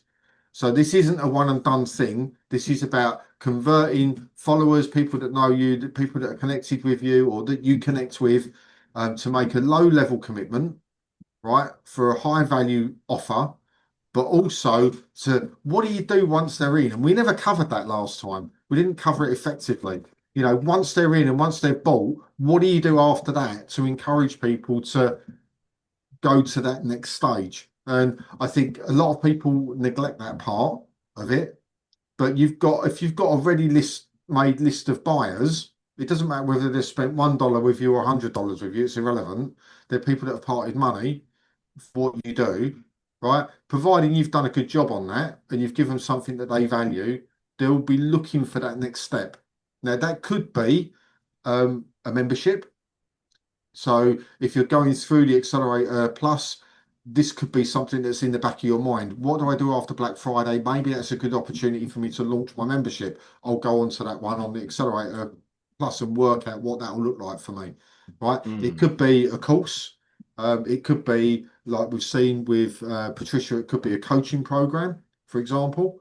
It could be anything. It doesn't matter what it is, but there needs whatever you do with everything you do. There has to be a next step for people until it gets to the point where they go, I don't any longer need your service, right? So if you look at dog training, for an example, there's always next levels that people can take, whether that's the basics, intermediary, advanced, competition, scent tracking, all of it, there's always next levels up, right? To the point where they go, actually, I'm quite happy just sitting here, or I've learned everything I need to know and it's been brilliant, but I'm done now, right? But we often stop with we get them in at one thing, and then we go, "Oh, I'm so grateful they're in and they've done that. There's nowhere else for them to go. I don't want to ask any more of them. I'm frightened to ask any more of them." But the reality is, people will often look for something else, look for that next step, and it's our responsibility as instructors to say, if you want, this is the next stage for you. Yeah, give them options. If you give them no options, they'll choose the option of doing nothing. If you give them options to go that next stage, then at least they've got the option to say, actually, yeah, I'd really like to do that when the timing's right for me. Or no, I'm where I am, where I want to be. That's my level. That's where I want to be. Right. And you'll always get those people that just stay where they are. That's fine. But you'll always get those people that look for that next step as well. Yeah, yeah, for sure. And I think it's also like, I think Zen has made it, it's a really super time because we've got communities. So I think that next step is sometimes even that next step of staying where you are can still keep those people in the program just because of the community. So we talk about dogs trainers a lot, but let's talk about like if you're learning Spanish or something like that. You're English learning Spanish. Community, perfect. Get-togethers. Everyone trying out, having small talk with each other in Spanish and seeing how you're all getting on. That's literally something that you don't have to sit back and everybody have a conversation. Don't even need to get involved enough, but people will keep a membership just to be doing that, just to be keeping up. They might have learnt Spanish really well or learning going forwards, but it's the community can be. So think about things. How can your community keep hold of members who got to that level that don't want to do anymore? And I think communities is a really good way of holding them as well. We talked about that in the community connection workshop as well. So Yeah. that was talked about on the live support desk. I actually handed a link out to that because someone was really interested in learning all the community part. But I think things are changing a lot now with that community building. I think it's a game changer for Zenler. I don't think people are still not using it enough, but I think it's really gonna just go crazy. But the other thing is with people that are at a level that they don't want to move from is, well, there's always movement for your business. So if they're really happy with where they are and they've learned what they wanted to learn and all of that, but they don't want to buy the next level course, there's no problem with you saying, would you like to become an affiliate for my product, my service, my course, whatever. Right? We don't talk about this very much in Zenler, but there is an inbuilt affiliate system, right? Where you can say to people, right, come and jump in. Here's my affiliate pro. There's a reward system in place for you. If you encourage English more, if you know more English people that want to learn Spanish, basic, you've gone through it. You're the best person to talk from experience to get them to come in, right? And therefore you could earn a bit of money back. It could even pay for the course that you've just paid for. Right? Zender's great at doing this with our partner program, Yeah, which we do talk about, but we never talk about it from a course creator's point of view of using the inbuilt affiliate system that's available to you all. We sort of neglect that part, but yeah. it is there for you to use. So there's always the next step for people to, and some people will go, actually, I don't really want to do that. That's fine. They may just become normal referral partners, as in if they by chance hear of someone, oh yeah, so and so, I went on this Spanish course and it was awesome, go over and have a look. But some people might go, you know what, that's a great opportunity to earn a few quid. I know some people that affiliate for things purely to give that commission to the person that's bought. Right? I know people that do that because they don't want the money for themselves, but what they want to do is pass it on to the person, their friend that's going to go and buy it. They'll get the commission come through and go, "Oh, I'll just give it to you." So basically, you've got that course for half price. I know people that do that, right? I don't see anything wrong with that if that's what they want to do, right? No, it's up to them, isn't it? It's on their side of it. But Exactly. this is like we could almost have the second session just on talking about this. It's always a problem when we get together. But ideas spark ideas, right? And It is. I mean, you Zenler's saying that now, I was thinking straight away, well, okay, contact another coach, reach out on Zenler to someone who's teaching English people to speak Italian. yeah, Say, oh, because a lot of these people that speak different languages, they're learning lots of different languages. They want to learn lots. So you might be able to do, use the affiliate program for each other to get people in and out. That's another thing that you should think about as well. This is why I will say to people, like, network with each other, ask people to come on if they're interested in your subject. Let them come on to your show to support you and to maybe write a testimonial, but ask them about them. Do the same for them, because they're coming to see you because they might be in that area, might be in that niche, and you should be trying to connect with these people to build a network. And I think, that's what we had for the Zen Mind, wasn't it? The networking. I think there needs to be a reiteration of that, but more people need to be going to it and taking part in it, because it's very hard for us. We have things run and we stop because there's just not enough people. We know that if the people got into the thing that we're setting up, it can be massively successful, but we sometimes have to stop things because they're not, you know and it's painful for us because we know it can work. That's what the whole thing was about, wasn't it? Networking. Yeah, it was about just Zenler people talking to other Zenler people, right? That's where it was, and we did get a lot of connections were made through ZenMind. It was quite good, but ultimately, if you've only got half a dozen people or a dozen people turning up, we have to make a commercial decision as to whether that's worth an educator going there each week and facilitating that or not. And unfortunately, sometimes as a company, we turn around and say, actually, our time would be better spent doing this because we'd run a workshop, we get 300 people on it, Yeah. right? Yeah. So, it's all about measuring and adjusting as business as well. And Zenler is a business. I know me and David, you often see us here and we're larking about and we're doing what we do because we enjoy what we do, right? But ultimately, if we ran these and nobody ever viewed what we did or nobody came to a workshop or anything like that, the question would come up, is this a worthy investment of Zenler educators' time? Right. So if we ran a workshop and we had 3 people on it and ran it for 7 sessions at 2 hours, 2 sessions each one, so that's 14 hours plus all the pre-work and post-work. So let's say moderately 50 hours worth of work, right? The question would come up by the Zenler team as a whole. Is it worth our investment of running a workshop that costs this company 50 hours if nobody turns up? Yeah. Yeah.